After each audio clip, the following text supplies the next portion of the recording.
Hey guys, it is Ed. I am going to simplify uprev and what you need to get uprev going on your car. Uprev can be really confusing at first, unless you really know what you're looking at. But it really isn't that confusing once you know it. I will not be discussing the pro options, partly because there's not a whole lot of information about it. Other part is it's not open to the public. The pro option does have some things that the consumer version doesn't, like deleting DTCs. Okay, with uprev, you have two options. You have the standard and you have the tuner. And that's really what you got to choose from. Just those two. So chances are, if you're watching this video, you probably need the standard, not the tuner version. Let's explain what it is and you can make that decision yourself. The standard version will allow you to upload your tune file, which is also called a ROM file. So I will be referring to ROM files throughout this video, but a ROM file is just basically your tune file that you get from the tuner, or your factory tune file is called a ROM file. So the standard will let you upload a ROM file onto your car's ECU.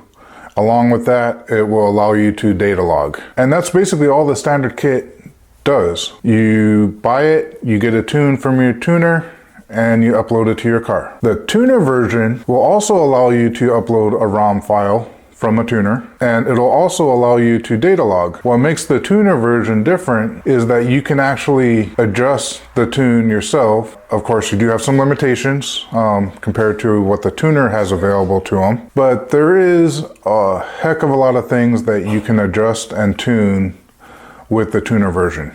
You can successfully tune your car with the tuner version yourself if you spend enough time learning how to tune. I generally don't recommend the tuner version unless you have the time and willingness to invest in learning how to tune.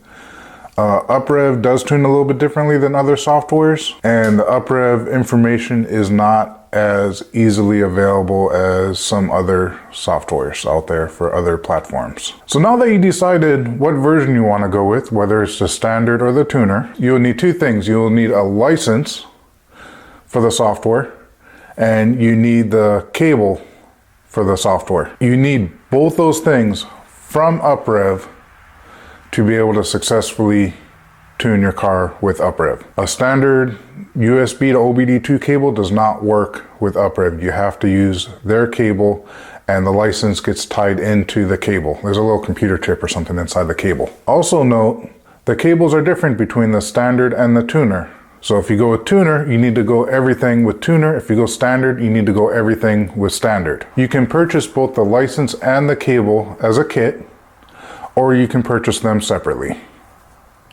Either one, you'll end up with the same result. If you buy them separately, you can save yourself a couple dollars. If you buy it as a kit, it costs you a couple dollars more, but uprev will offer a really basic tune for your car. If you're getting a tuner outside of uprev, which is what I recommend, there's no real point in buying it together. You might as well just buy the two parts separately. So let's talk about add-ons. You're gonna have what they show an ARC license. This is an add-on to either the standard or the tuner kit. It has nothing to do with being a standalone program. All it does is unlock some features on the program. Features I can think of off the top of my head: launch control.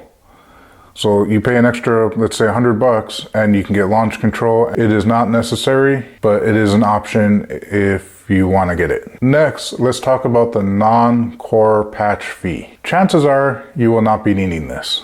This is something you definitely want to talk to your tuner for before ordering uprev, and they can look it up and see if you actually need this, or you can probably look it up yourself. This is getting very uncommon now because so many different cars have used uprev that they've unlocked good portion, if not most of the cars. Another thing you may see on the website is a benchtop reflash kit.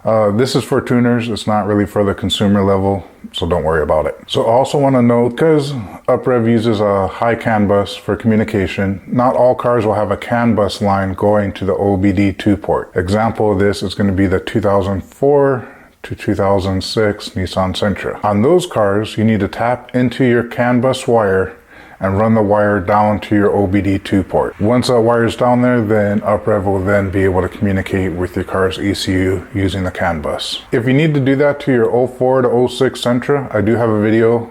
If you scroll back quite a bit, you will find the video of how I had to do mine. So next question, should you buy used or new? Well, with the license, you're pretty much stuck having to buy new. The cable, you can actually purchase used and relicense the cable. I do not recommend that. There's a couple reasons why. Some of the old cables actually have had issues with it, and they've actually redesigned the cable to make it a lot better than the old ones.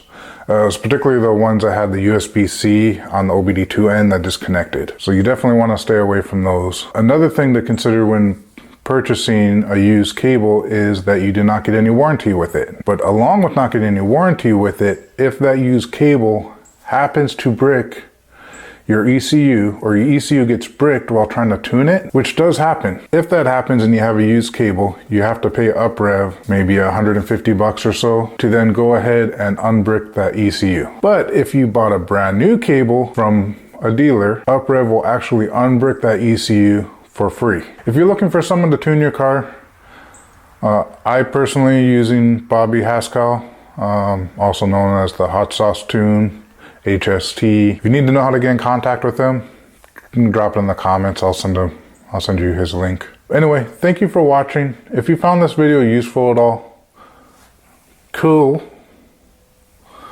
Anyway, aloha, peace out. Catch you in the next one. We're done, yay!